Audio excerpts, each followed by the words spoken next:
You know how sometimes one little thing can change everything? Well, that's exactly what happened to me, Alice, just 2 weeks before my engagement party. I'm 27, and I was over the moon about marrying Tom, my boyfriend of 3 years. We'd been planning this shindig for months, and everything was falling into place. Then, bam! My mom called. Alice, cancel the engagement party, she barked into the phone. I nearly dropped my cell. What? Mom, are you kidding me? No jokes here. Emily just got promoted, and we're celebrating on your engagement day. Emily's my little sister, 3 years younger, and always been mom and dad's golden girl. But this? This was a whole new level of crazy. Mom, come on. I've been planning this for ages. I'm not canceling because Emily got a pat on the back at work, I said, trying not to lose it. Don't be selfish, Alice. This is big for your sister. Same guests, different party. Just reschedule. I felt my blood boiling. No way, Mom. This is my engagement we're talking about. I'm not canceling. End of story. She started screeching then, her voice so high it made me wince. I didn't even bother listening. I just hung up. Sitting there, staring at my phone, all these childhood memories came flooding back. It was always like this, Emily first, me, whenever. I remembered my sweet 16. Mom and Dad totally forgot until Grandma called to wish me happy birthday. They scrambled to throw together some lame celebration, a grocery store cake and a gift card. Talk about pathetic, especially compared to the 3-day bash they'd thrown for Emily's 13th just a few months earlier. That's when Tom walked in. One look at my face and he knew something was up. Alice, what's wrong? He asked, plopping down next to me.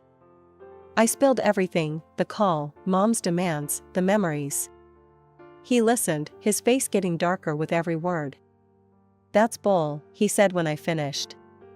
We're not canceling anything. I nodded, so grateful for his support. I know. It's just, why can't they ever put me first? Just once. Because they're idiots, Tom said firmly. But I put you first. Always. I looked up at him, managing a small smile. I know. That's why I'm marrying you, dummy. We spent the rest of the night going over our plans, making sure everything was perfect. As I drifted off to sleep, I tried to push thoughts of my family out of my head. This was my time, my moment. I wasn't going to let them mess it up. The next morning, I woke up determined to forget about Mom's crazy call and focus on the party. I had a million things to do, invites to send, decorations to sort out, you name it. Then my phone pinged. It was my cousin Rachel.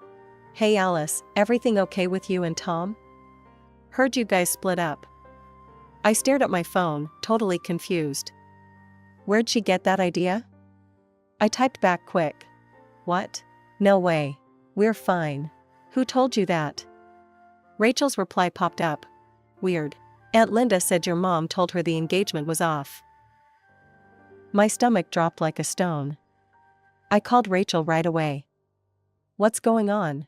I asked as soon as she picked up. I don't know, Alice. Aunt Linda called last night. Said your mom told her you and Tom had this huge fight and called everything off. She said we should all go to Emily's promotion party instead. I felt like I'd been punched in the gut. Rachel, that's all lies. We're still engaged, the party's still on. Mom wanted me to cancel for Emily's thing, but I said no way. There was a pause. Oh, crap. Alice, I'm so sorry. I had no idea. I spent the next hour on the phone with Rachel, piecing together what happened. Turns out, my mom had gone behind my back to cancel my engagement party. She'd called every single relative on the guest list, spinning this wild story about Tom and me breaking up, and redirected them all to Emily's promotion party. I took a deep breath, trying to calm down. I'm gonna fix this mess. Can you help spread the word that the engagement's still on? Of course, Rachel replied without missing a beat. I'll start calling people right now. After hanging up, I just sat on my couch, trying to wrap my head around it all. My own mother had tried to sabotage my engagement party. It was almost too crazy to believe. Tom found me there an hour later when he got home from work. One look at my face and he knew something was up. I told him everything: Mom's calls, the lies, the whole Emily party redirect. With each word, I could see the anger building in his eyes. "That's it," he said when I finished. "We're cutting them off. All of them. Your parents, Emily, the whole bunch." I knew he was right, but the thought of cutting off my family scared me. Who would I be without them? Even if they treated me like dirt, they were still my family. "Let's focus on fixing this first," I said. "We need to let everyone know the engagement's still on." Tom nodded, his jaw set. "Okay, where do we start?" We spent the rest of the night in damage control mode, sending emails, making calls, posting on social media. I wrote this long message explaining everything and sent it to everyone on our guest list. It was exhausting and humiliating, having to explain over and over that no, Tom and I hadn't broken up, and yes, the engagement party was still happening. By the time we finished, it was way past midnight. My voice was shot from all the talking, and my eyes burned from staring at screens. "We did it," Tom said, pulling me into a hug. "It's gonna be okay." I wanted to believe him, but I couldn't shake the feeling that this was just the beginning. Mom's betrayal had opened up old wounds. All the times I'd been overlooked, all the times Emily had been the favorite, it all came rushing back. The next day, I decided to visit Aunt Marge. She's Dad's sister and has always been pretty nice to me. I figured I'd invite her to the engagement party in person and clear up any confusion. When I got to her place, I heard voices coming from the living room. I was about to shout hello when I caught a snippet of conversation that made me freeze. "Can't believe Alice would do such a thing," Aunt Marge was saying. "Canceling her own engagement party to spite her sister. So childish." My heart sank.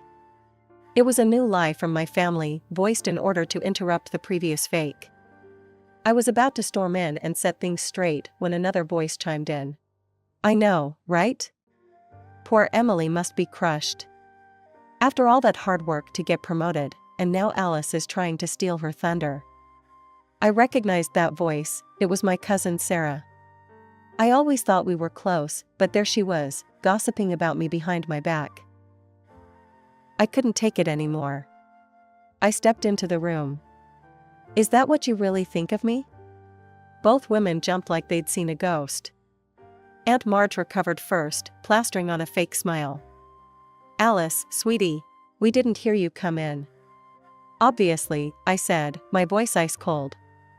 "I came to invite you to my engagement party, but seems like you've already made up your minds about me." Sarah at least had the decency to look ashamed. "Alice, we didn't mean." "Save it," I cut her off. "I want to know exactly what Mom told you." For the next hour, I listened as they spilled the beans on Mom's tall tale. According to her, I threw a fit when I heard about Emily's promotion, demanding she reschedule her celebration. When Emily said no, I supposedly canceled my own engagement party out of spite, saying I'd rather not get married at all than share the spotlight. It was something new, a new lie from my family. By the time they finished, I was shaking with anger.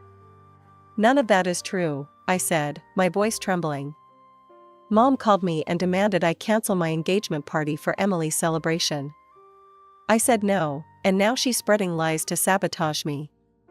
I told them everything: the forgotten birthdays, the constant comparisons, years of feeling like I was never good enough. By the time I finished, both women were in tears. "Oh, Alice," Aunt Marge said, reaching for my hand. "We had no idea. We should have known better than to believe such crazy stories." I took a deep breath, trying to calm down. "Look, I appreciate the apology. But right now, I need your help. The engagement party is still on, and I need you to spread the word. Can you do that?" They both nodded eagerly, looking relieved to have a chance to make things right. As I left Aunt Marge's house, I felt all mixed up, angry at Mom's betrayal, hurt that my family so easily believed the worst about me, but also a tiny bit hopeful. At least some of the truth was out now. The big day arrived, and boy, was I a bundle of nerves as Tom and I walked up to the hall. I held my breath as we pushed open the doors, bracing myself for whatever mess we might find inside. Holy cow! I couldn't believe my eyes. The place was buzzing with people. Smiling faces turned to greet us, and this warm, fuzzy feeling washed over me. The room was packed with relatives, not just the ones we'd managed to reach yesterday, but faces I hadn't seen in ages. I can't believe you all came, I said, my voice all choked up. Uncle Joe, Dad's brother, came up and gave Tom a hearty slap on the back. Of course we came. Did you really think we'd miss this? Though I gotta say, those rumors about your cancelled engagement sure spread like wildfire. Looks like they backfired big time. I laughed, feeling lighter than I had in weeks. Guess they did. As Tom and I made our way through the crowd, soaking up all the congrats and well wishes, I couldn't help but notice Mom, Dad, and Emily were nowhere to be seen. No texts, no emails, not even a grudging congrats. But surprisingly, their absence felt more like a relief than a letdown. Instead, I found myself gravitating towards Tom's parents, who were beaming at us with genuine pride and love. His mom hugged me tight, whispering, "We're so proud of you, Alice. You're already part of our family." The party was in full swing when suddenly, there was a commotion near the dance floor. I couldn't believe my eyes. There was my 80-year-old grandma in the middle, showing off what she called an incendiary dance of her youth. "Come on, you young uns," she called out, eyes twinkling mischievously. "Let me show you how we used to cut a rug back in my day." The crowd went wild as Grandma twirled and swayed, moving surprisingly well for her age. Soon, others joined in, and the dance floor turned into this amazing multi-generational dance-off. As I mingled with the guests, I couldn't help but overhear bits of gossip about all the family drama leading up to today. Can you believe what Alice's mother tried to pull? I heard cousin Sarah say to another relative. Trying to cancel her own daughter's engagement party for her other daughter's work thing? It's nuts. I know, the other voice replied. Poor Alice has always gotten the short end of the stick in that family. I'm glad she's finally standing up for herself. Instead of feeling embarrassed or upset by these chats, I felt validated. For once, my relatives were seeing the truth about my family dynamics, and they were on my side. As the night went on, I found myself feeling truly happy and celebrated, maybe for the first time ever. The absence of my immediate family, which I'd been so worried about, instead felt like this huge weight had been lifted off my shoulders. The day after our kick-ass engagement party, Tom and I were chilling on the couch, reliving the awesome moments from last night when my phone rang. My stomach did a flip when I saw it was Mom calling. Against my better judgment, I answered. "Hello? You ungrateful, nasty girl." Mom's voice screeched through the speaker. "How dare you?" I held the phone away from my ear, her angry rant clear even at arm's length. Tom looked at me, worried, but I shook my head, signaling I'd handle it. "Mom, what?" "Don't you mom me," she cut me off. "You've humiliated your sister." Only 3 people showed up to her party. 3. And they were just those nosy old aunts who'd show up to the opening of an envelope. I took a deep breath, trying to keep my cool. "I'm sorry you're disappointed, but..." "Disappointed?" "Emily is crushed. She cried all night. This was supposed to be her moment, and you ruined it with your selfishness." I felt my patience wearing thin. "Mom, I'd been planning my engagement party for months. Emily's promotion party was a last-minute thing, and she knew it clashed with my engagement. That's no excuse. Family comes first, Alice. But clearly, you wouldn't know anything about that." Before I could respond, she hung up on me.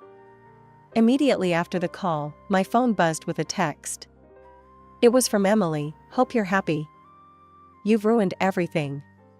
I'll make you pay for this humiliation." I showed the message to Tom, who frowned. "She can't be serious." The next 2 weeks were quiet, and I started to think maybe the storm had blown over. But then, one afternoon, there was a surprise knock at our door. I opened it to find Tom's parents standing there, looking worried. "Mr. and Mrs. Thompson, what a surprise. Is everything okay?" They exchanged a glance before Mrs. Thompson spoke. "Alice, dear, can we come in? We need to talk to you about something." My heart sank as I showed them to the living room. Once we were all seated, Mr. Thompson cleared his throat. "Alice, we've heard some troubling rumors. There's been talk that you've been cheating on Tom." I felt like I'd been slapped. "What? That's ridiculous. I would never." "We know, dear," Mrs. Thompson interrupted gently. "We've known you for years. We don't believe it for a second." Relief washed over me, quickly followed by anger as I realized where these rumors probably came from. "It's my sister," I said, my voice shaking a bit. "She threatened to get back at me for ruining her promotion party. She must be spreading these lies." Mr. Thompson nodded grimly. "We figured as much. We wanted to come to you directly rather than let these rumors spread." As they left, promising to help squash any rumors they heard, I felt all mixed up inside.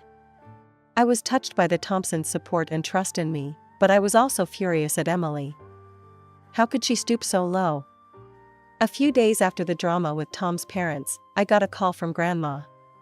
Her voice, usually so cheery, sounded worried. "Alice, sweetie," she started. "I've heard about all this mess with your parents and Emily. Don't you think it's time to bury the hatchet?" I sighed, feeling the weight of her expectations. "Grandma, it's not that easy.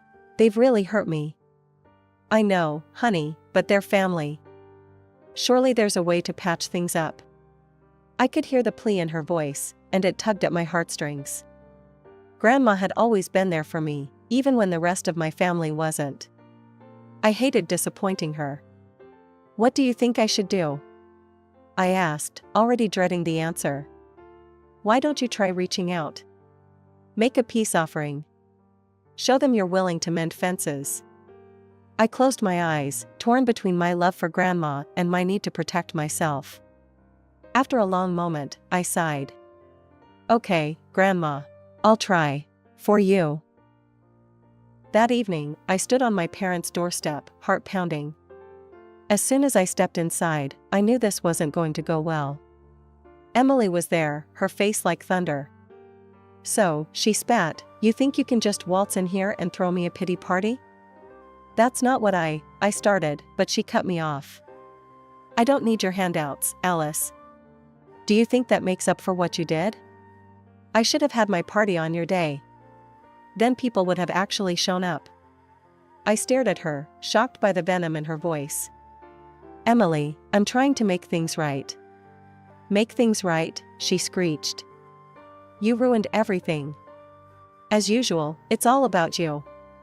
I looked to my parents, hoping for some support, but they just stood there, nodding along with Emily's tirade.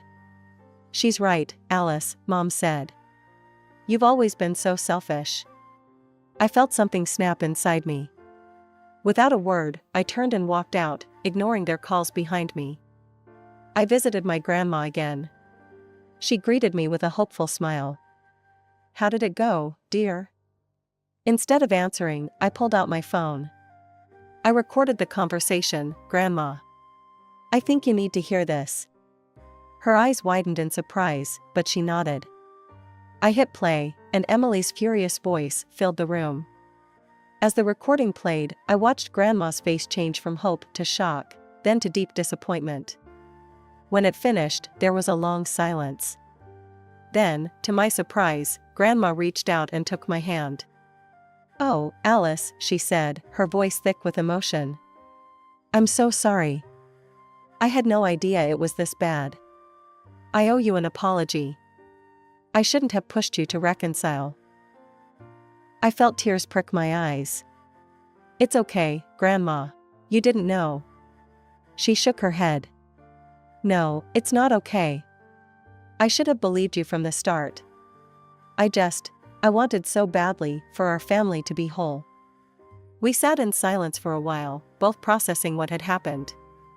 Finally, Grandma spoke again. "Alice, dear, I want you to know something. Family isn't just about blood. It's about love, respect, and support. And from what I've seen and heard, Tom and his family give you that. Don't let anyone make you feel guilty for choosing your own happiness." The morning after my heart-to-heart with Grandma, I woke up to my phone buzzing like crazy. It was a barrage of angry texts from my parents. My heart sank as I read them, realizing Grandma must have spilled the beans about the recording. "How dare you record our private conversations?" Mom's message screamed. "You're nothing but a sneaky, ungrateful snitch." Dad's message wasn't any better. "I can't believe you'd stoop so low as to secretly record us and then play it for your grandmother. You betrayed this family for the last time." I felt like I'd been punched in the gut. Even when faced with proof of their own nasty behavior, they still found a way to make me the bad guy. This latest betrayal was the last straw. I was done with my toxic family. In the weeks that followed, I tried to focus on work and my life with Tom. But Emily, it seemed, had other plans. Her vindictiveness went into overdrive as she launched a full-on harassment campaign against me. It started with whispers at work. Colleagues would suddenly clam up when I walked into a room, only to start whispering again the moment I left. I soon found out Emily had been spreading nasty rumors about me, everything from calling me incompetent to telling outright lies about my personal life. Then came the anonymous messages on social media. Hateful comments popped up on my posts, each one nastier than the last. I couldn't prove it was Emily, but the tone and content left little doubt in my mind. But Emily's cruelty hit a new low when she tried to contact Tom. One evening, he came home looking troubled. "Alice, I got a weird call today," he said. "It was Emily.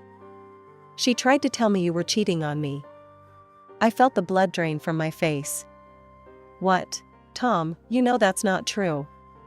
He quickly reassured me. "Of course I know that." I shut her down right away. "But Alice, this is getting out of hand." I nodded, feeling a mix of anger and exhaustion. "I know. I just don't know how to make it stop." As it turned out, I didn't have to do anything. Emily's obsession with revenge started to bite her in the butt. Her work started to suffer as she spent more and more time plotting against me. Her colleagues noticed her weird behavior, the constant whispering, the long stretches spent on her phone instead of working. It wasn't long before her bosses took notice. I heard through the office grapevine that Emily had gotten an official warning for her declining performance. But even that didn't seem to stop her. Then, about a month into her harassment campaign, the news broke. Emily had been demoted. The irony wasn't lost on anyone. The very promotion she'd been so desperate to celebrate, the one that had kicked off this whole ugly mess, was now gone. After all the Emily drama died down, I threw myself into wedding planning like it was my job. We finally picked this gorgeous outdoor spot. Picture a fairy tale garden with this cute little gazebo where we'd say our I dos. As we stood there, imagining our big day, Tom gave my hand a squeeze. "You happy?" he asked softly. I looked up at him, feeling all warm and fuzzy inside. "Happier than I've ever been," I replied, and I meant it. With the venue locked down, we moved on to picking our wedding squad. I asked my ride-or-die friends, the ones who'd stuck by me through all the craziness, to be my bridesmaids. They all said yes, which was awesome. Then came the invite list. I sat at our dining table, addressing envelopes to all the relatives and friends who'd had our backs during the past few crazy months. As I wrote each name, I felt this wave of gratitude for these people who'd shown me what real family was all about. But when I got to the bottom of my list, I paused. There were 3 names I hadn't written: Mom, Dad, and Emily. I stared at those blank spaces, feeling all kinds of emotions swirling inside me. Tom found me there, staring at the paper. "You okay?" he asked, putting a comforting hand on my shoulder. I looked up at him, tears in my eyes. "I don't think I can invite them, Tom. After everything that's happened." He nodded, understanding. It's your call, Alice. Whatever you decide, I've got your back. I took a deep breath, then put down the pen. No, I said, my voice stronger than I expected. They don't deserve to be there. This day is about celebrating love and support, and that's not something they've shown me. As I said the words, I felt like this huge weight lifted off my shoulders. It was a bittersweet moment, realizing that cutting ties with my toxic family was the right move for my future. Yeah, there was sadness, but also this overwhelming sense of relief. The weeks flew by, and before I knew it, our wedding day was here. As I stood in front of the mirror in my bridal suite, fiddling with my veil, I was hit with this sense of peace I hadn't felt in years. As I walked down the aisle towards Tom, I saw the faces of those who'd stood by us. Tom's parents, beaming with pride, my grandma, dabbing at her eyes with a hanky, friends and relatives who'd chosen to support us despite all the family drama. These were my people, the ones who'd shown me what real love and support looked like. When I reached Tom, he took my hands in his eyes shining with love. As we said our vows, I felt this sense of rightness settle over me. This was where I belonged. At the reception, surrounded by laughter and joy, I had this big realization. My engagement party, all those months ago, wasn't just about celebrating our upcoming marriage. It was the first day of my new life, a life where I wasn't an outsider anymore, but the creator of my own happiness. As Tom and I swayed to our first dance as husband and wife, I rested my head on his shoulder, feeling truly at peace. The journey had been tough, yeah, but it had led me here, to a place of strength, wisdom, and genuine happiness. I love you, Tom whispered in my ear. I love you too, I replied, my heart full to bursting. In that moment, I knew that whatever life threw our way, we'd face it together. And for the first time in my life, I was excited about the future, not scared of it. This was my fresh start, and I was ready to dive in headfirst.